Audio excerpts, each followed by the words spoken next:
morning, Philadelphia, and all of the ships at sea. This is your girl, Amber E, with the piping hot tea. This is my tea. What's yours? I am so sorry I had to interrupt Bill Withers for my show. Let me rephrase that. Excuse me. I love me some Bill Withers, but it is time for tea. But seriously, that's one of my favorite jams by Bill Withers. You know, oh, I want to spread the news. Because really, first of all, brother just had the best vibe to his sound, the best vibe to his music, the best vibe to his voice. His timbre was so impressive. And so I have to admit, I was having a little too much fun, AmFam. But guess what? We're going to enjoy Bill Withers in spirit and all of the good ones for a little bit today. I hope you've enjoyed your week, AmFam. I know for us here in Philadelphia, everybody say last. One more time, everybody say last. This was last week of summer vacation, AmFam, and I know for a lot of us it's getting everybody back into the groove of the kids need to wake up at a certain time of day, or even if that's not your swing, it's getting back into the groove of waking up at a certain time. Because remember, Monday is the first day of the 2026-2027 school year, which means that traffic is going to get a little bit heavier. The hustle and bustle is going to be a little more crowded. And that's not to imply, of course, that things have not been busy this summer, but we all know that the vibe of the summer is different than the vibe of the autumn and the vibe of the school year, so on and so forth. So I'm not trying to be anybody's mama, but what I will say is if you've not yet recalibrated yourself to get back into that rhythm, you have about 48-ish hours to get into the groove. I just had them down a moment. I guess it's all the music. I love some music. Good morning, cousin. Thank you for watching. But in any event, AmFam, now is the time for us to turn our faces back to the school bell and to say, oh, we are here to celebrate and support all of those who are seeking higher learning and to awaken their minds to a strong school year. And again, I know that sounded a scooch facetious. I'm being a little bit, I'm joking just a scooch. But what I will also say, though, let me get into that a little bit in a bit, but what I will also say is now is the time not only to recalibrate so we can all get back into the rhythm of school, but also to remember that watching out for our children is important too. So again, not trying to tell anybody what to do, but especially starting this weekend and next week and in the first few weeks when we're all getting back into that rhythm, watch the roads. Kids are going to be crossing the streets. Some again are also having to shake off the sleepies and get back into that rhythm. So I know that if you live here in Philly, you have a thick skin, and sometimes we get a little impatient. I myself, when I get behind the wheel of a car, it's kind of like, oops, didn't mean to say that to the small children and to the older folk, or whomever, but oops. But all I'm saying, the point I'm looking to make here is, especially in the first couple of days of the school year where everybody's energy is up or everyone is getting back into that rhythm, be patient with each other, y'all. Let's especially as kids are having to shift back into thinking about school. Maybe they haven't read a book all summer. Maybe they haven't had to worry about anything academic. Maybe they're just plain excited. Let's be kind to one another, okay? That's all I wanted to say. Yes. Speaking of being kind to yourself, I will also say, AmFam, especially if you're here in Philadelphia, wear your galoshes, bring an umbrella, at the least have a poncho, because we have a bit of a drizzle today. Again, you've heard me say this every year because I love the autumn and the winter months as opposed to those in the spring and the summertime. I am not mad at the fact that today is going to be a high of 78 and a low of 68 degrees. I'm actually kind of looking forward to it. It's that, at the least, that hint of the seasons changing and it getting cooler. At the most, it's a, ha, fooled you, we're still going to get some heat soon. You better make sure that you pay attention. Long, short of it, make sure that you stay dry today, guys. Make sure that you have your windshield wipers working. Stuff that we all know, but I don't know about you, but when the seasons change, it's just a good feeling and a good way to remind myself that someone's looking out for me. Quick shout out to Corey and Andrew. I love you both so very, very, very, very much. Congratulations. Loving on my friends for a second because, again, we had a lovely time yesterday, and sometimes it was just, I'll put it like this. It's just good to be around folk who love you.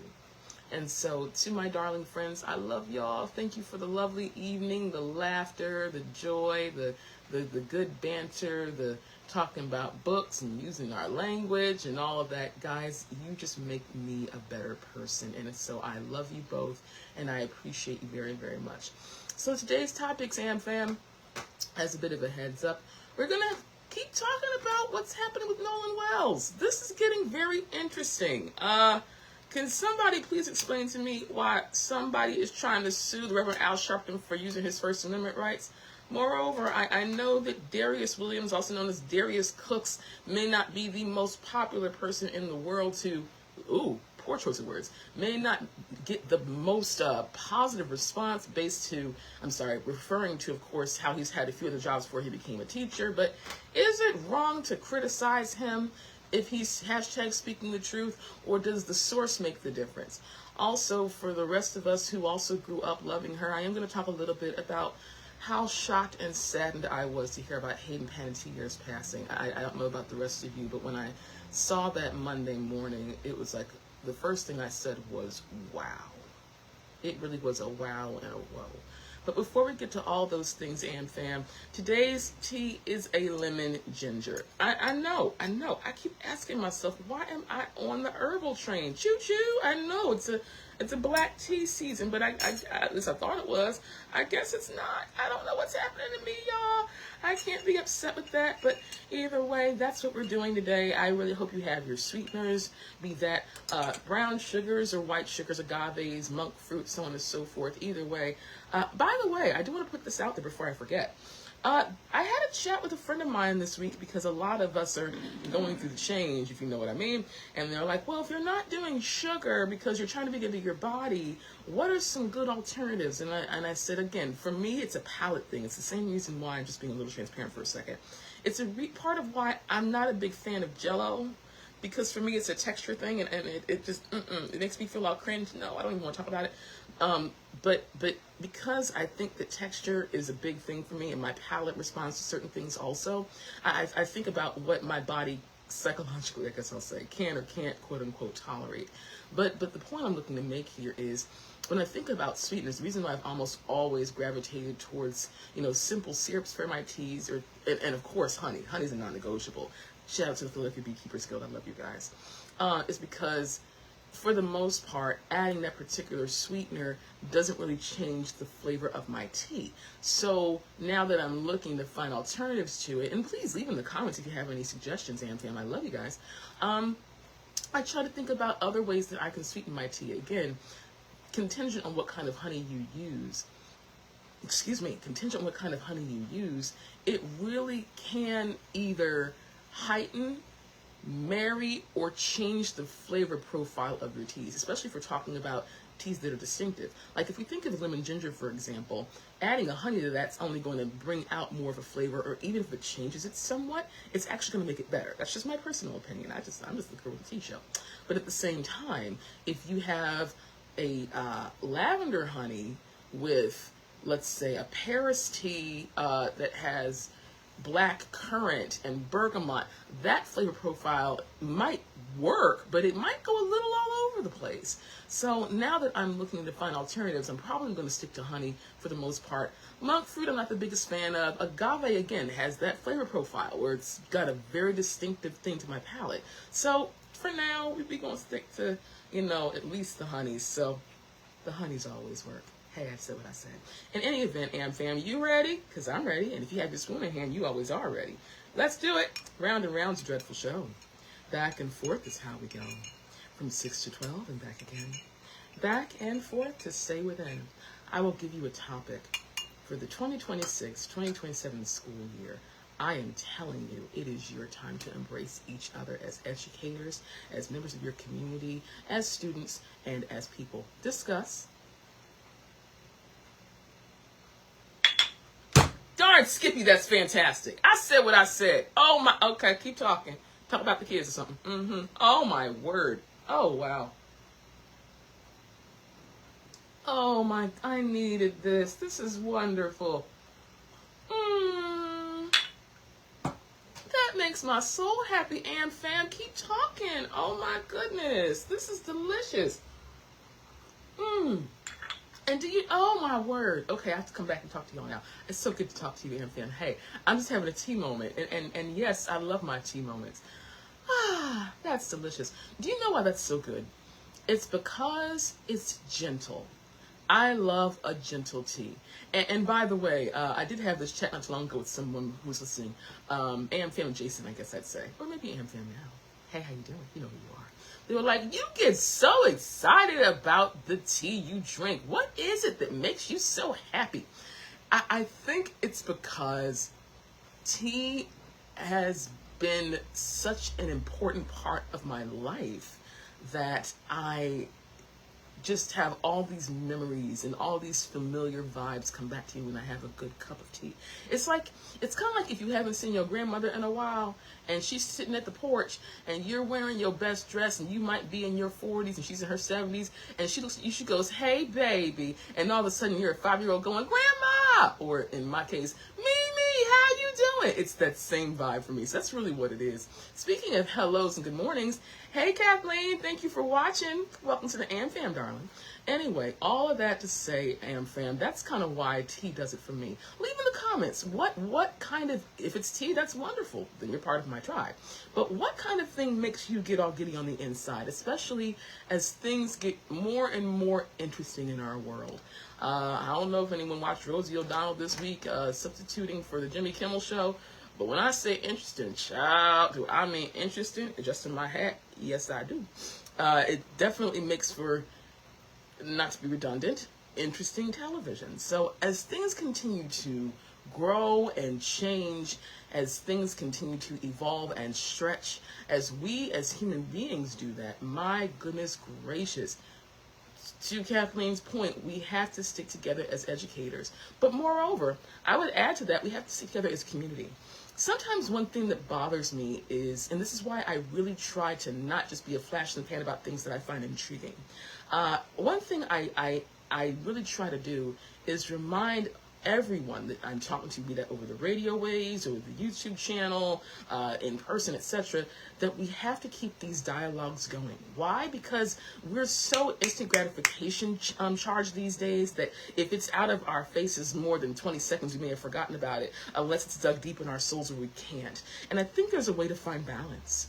There's a way to not be glued to the screen where all we see is the stuff that is breaking us down, but at the same time, we're not being so separated from it that we're oblivious. It's kind of fascinating to me that we really are living in a time that is so, at the worst, oversaturated with information that we can't use an excuse of, hey, I don't know what happened. I wasn't there. I didn't see it. It is what it is. I'm sorry. No. If you have a phone in your back pocket, even if it's a flip joint, you know what's going on, especially if you have the phone number of somebody who doesn't have a flip phone. Not wrong with the flip phone, but my point is we have information out there. And so what I would just behoove us all to do this week, and I'm going to see if I can take my own advice also, is find that balance where you're not so saturated by what's happening that it's breaking your heart, but you're also not so turned off to it that you don't know what's going on. Ignorance is a luxury we can no longer afford, everybody. But health is one that we have to make sure we invest in. So find that happy balance. As I mentioned a little bit ago, AmFam, hashtag AM, hashtag FAM, gee whiz. For those of you who do not know, and here I want to thank my family in New Jersey. Hey, how y'all doing? This week would have been Nolan Wells' 19th birthday. Poor baby, who of course, as we all know, who died on July the 4th after being on a boat trip with some friends, and there have been 2 autopsies that have taken place, and both have come up inconclusive, which still don't make no sense to me, but I digress. But one thing I found very interesting this week in looking at more in the story is, and let me read this. There's an article on CNN.com as well as other outlets about how attorneys, glasses on, all right. Attorneys from Nolan Wells' friends have threatened to sue the Reverend Al Sharpton for defamation. I'm going to say that again.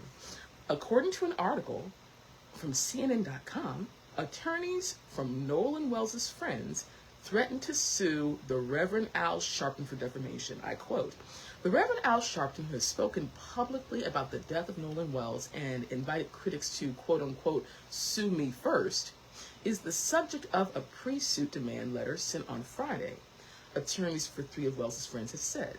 Pre-suit demands letters aimed to I read that wrong. Pre-suit demand letters aimed to resolve disagreements before a lawsuit is filed. The 19-page letter demands an apology and alleges that Sharpton made 2 defamatory statements in July and August about 3, quote, completely innocent young men. I'm going to scroll down a little bit. Sharpton said in response to the letter, quote, I welcome the lawsuit and will have my attorneys be in touch with theirs to arrange for them to serve me so we can get into court. Again, as I mentioned a bit ago, Wells, 18, died during a 4th of July trip to Horn Island off of the Mississippi coast.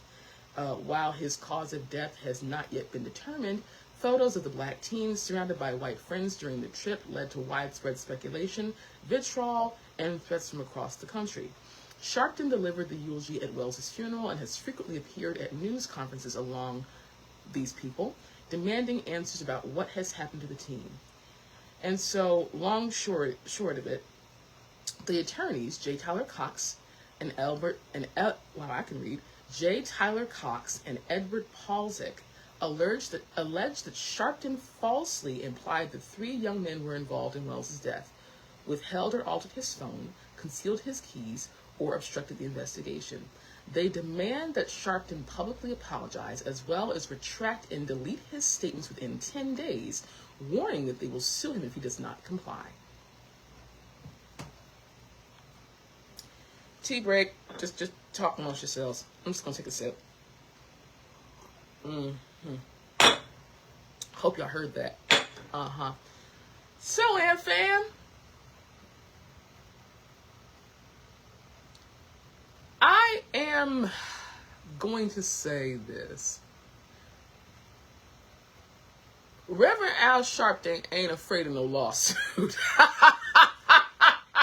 So let's just put out there that, again, he said it his own self. I quote, I welcome the lawsuit and will have my attorneys be in touch with theirs to arrange for them to serve me so we can get in court. Let's see how this develops. This is very interesting. Again, I said it a few moments ago. I'm very intrigued by how the autopsies, because there's been more than one, have both come back inconclusive. Most intriguing. So, I'll say this and leave it at that. I'm just gonna watch and see how this develops. How, again, you're going to say that you need to, again, what did it say? It said, they demand that Sharpton publicly apologize as well as retract and delete his statement within 10 days, warning they will sue him if he does not comply.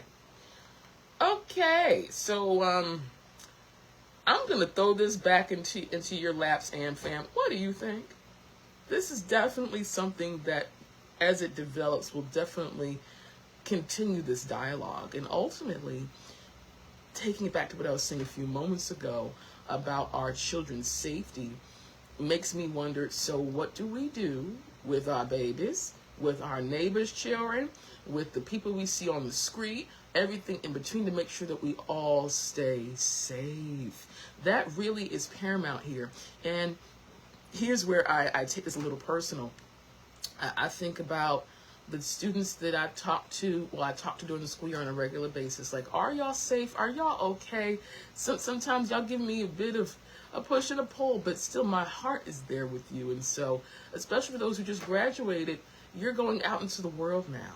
This is the first year where the routine has been broken for you, and now you're making sure your hair is braided, and making sure that your uniform is pressed, making sure that you are up on time, have breakfast, or get to school before breakfast ends, before your first period class starts. Now is the time for you to not just know, again, you're over the age of 18, or you're 18 and up, so you are officially an adult, but babies, you also have to be not afraid, but aware of your surroundings too. And yes, as a community, AmFam, we have to make sure that we take care and watch for our babies. I know there's still that They ain't gonna listen to us, no matter what age group I hear say that, and I'll talk about that another time and how that kind of makes me feel. But at the end of the day, this is the time where we kind of have to tighten up the screws, so to speak, so that none of the cogs fall out, none of the wheels bounce off, because we have to be better at taking care of each other. We have to make it very, very clear to the outside, especially if things start to smell a little iffy. Y'all picked the wrong ones. I am so sorry, but not me, not today. So like I said, in that same vein, there's lawyers who are looking to take Reverend Al Sharpton to court and make him y'all have fun with that. All right, next. So I just wanted to bring that in for your hearing, because again, it would have been Nolan Wells' 19th birthday this week. But for all the Nolan Wells, all the Nolan Wellses who never made it to the papers, all the Nolan Wellses who were buried by their families this week, all the Nolan Wellses whose mamas are waiting for them to come home and still haven't, be that because they're out there and they don't know, or their mamas know where they are and they're waiting for them to finally be released so they can come home. We've got to do better. We've got to tighten this up, because the school year is starting. We need to pay attention. I said what I said. Yes, I did. Speaking of which, I mentioned this last week, AmFam. I wanted to get a little bit more into the continued coverage of Darius Williams, also known as Darius Cooks, and students, not him being a teacher in Texas, of course, and there's the viral video that went out a couple weeks ago about him in tears about how his students couldn't read. And as I mentioned last week, AmFam, there are people who are saying, well, he had a whole lot of different jobs, and he was not able to give me what I needed. And I don't know why we're paying attention to this dude, because he's a fraud. And I even saw one person, and here I'm going to talk about, I had to talk with one of my family members last week, where someone was saying, well, I'm a state rep, and I don't see anything like what they're talking about, because again, students' reading scores are up, and their test scores are up. And I'm like, baby, what scores you looking at? What? I mean, come on now. Good morning, Miss Edna. It's so good to see you. Like, are you? All right. Regardless, in his classroom, there are students who aren't able to conjugate. There are students who aren't able to read what's in front of them. And I hate to say it, but that's not an isolated event. And so what it really does is it opens up the dialogue for what are the root problems? Why our kids aren't able to retain information? Let's face it, there is nothing new under the sun. I've said this before, and I'm going to say it again. In the world that we live in right now, seconds take too long. It used to be, I don't know if y'all remember this, but if you were at a certain drive-thru and they'd say if your meal isn't delivered in 90 seconds or less, then the meal is free. And now it's like seconds take too long. Now we want the moments, because if you don't get that done now, it's taking too long. People are scrolling like this. Our attention spans have been shot. Now we're in a time where if we don't really pay attention, we've moved on to the next thing. And so we're dealing with all of that, plus all of the things that we're talking about this morning with the emotional aspects, plus students who are still behind. And it's like, how do we work together? I had a chat with the educator earlier this week, and I'm saying educator, they're an emeritus professor from Penn, that they've been teaching longer than I've been alive. And they were like, they said to me, and I'm paraphrasing, I don't know if y'all can fix this problem with these kids. They don't want to pay attention to you. And on top of that, these teachers can't solve these problems. It's the parents. Y'all, these parents don't care. It's like I don't know if these parents don't care. I think that's kind of that's a bit of an unfair assessment. What I will say is, and here I'm kind of showing my age, I don't know when the village mentality for our communities broke down. Where, see, when I was growing up, I couldn't get away with nothing because everybody was watching out for everybody. Again, Miss Edna's watching. One of my favorite things about her was knowing she was on her porch and she'd watch out for the neighborhood. That's what we did. It was about making sure, you know, we couldn't play around, because if Sylvia Earls found out that Amber Earls did something, you'd get yelled at twice. So at the end of the day, I don't know when that fabric started to fray, but I do know we can get back to it. It might mean that, I'm trying to say this very carefully, Am family. It might mean that Your child telling you to shut up and you taking it might work for your house, but I want some of these children to say shut up to some of these parents and go, who you talking to? And it might make them go, oop. And if you don't learn that lesson now, you don't want life to teach your child that lesson later, because it won't be nearly as merciful, or it's not likely to be nearly as merciful. So all I want to say about what's happened with Darius is that I get it. The source might be controversial. He may have worn some other hats. I'll give you that. But the proof is in the pudding.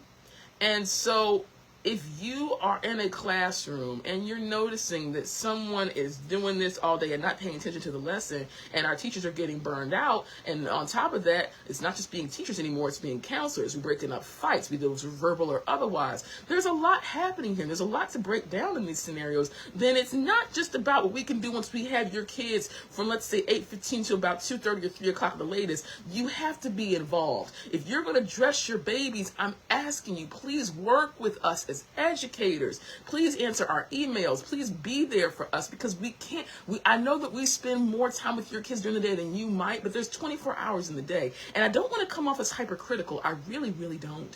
But what I am saying is that there have to be, it's kind of like the 3 tiers of government. You know, there's the executive, legislative, and judiciary. There's the parents, there's the schools, and there's the community. And so, my goodness gracious, those 3 have to work together again. I'm not saying that when it was working back then, it was perfect, but it was effective. And there has to come a point where we mend that again. AmFam, come on. The safety on the streets of our children depend on us being a force against those that want to break it, whoever they may be. And if it's coming from the inside out, by the way, where it's like somebody from your neighborhood's trying to whirl up trouble, that's when we clamp down and say, not today, baby. I don't know who your mama is, but not today. Because, see, it'll make the opposition say, well, if it's turmoil from the inside out, and the outside in has nothing to, let me phrase that. If it's turmoil from the inside out, I was right, then the outside in can do whatever it wants. No, it can't. But it is also giving a signal to the outside, well, if this is how we treat one another, you can treat us however you like. No, you can't. No, you can't. And then again, I say this all the time. And am I angry? No. Am I passionate? Very much so. Unapologetically. And so, between breaking all this down, looking at how the school year is going to start, my heart really is going to try to pay attention, send my prayers up. In my church, we have something called the Blessings of the Bags. We pray for the teachers, for the kids, for the whole 9. Either way, it's sending out protection. Please let our kids be safe. So AmFam, we're going to be okay, and I know that. But we're going to have to pay some serious attention. That's kind of a non-traditional. I'm sorry, it's non-negotiable. I saw a comment about teachers and non-traditional. It's a non-negotiable, AmFam. We really have to tighten up. And I know that we can. It's just going to take some work. So put in the comments if you have any ideas about how we could be less reactive, more proactive. I want to hear what you have to say. What do you think? What do you see? And how does it make you feel? And what do you think we should do? We have to do this together, AmFam. It can be done. It can be done. And we can be successful. So let's start this school year off right, safely. Let's be effective. And babies, if the best you can give me this year is a C+, make it the best C+ you can. If the best you can give me is an A+, don't give me B- work. I know what you're capable of. You're going to be all right. You know why? Because I've got you. You've got me. We've got this. Love and light to you all. Peace.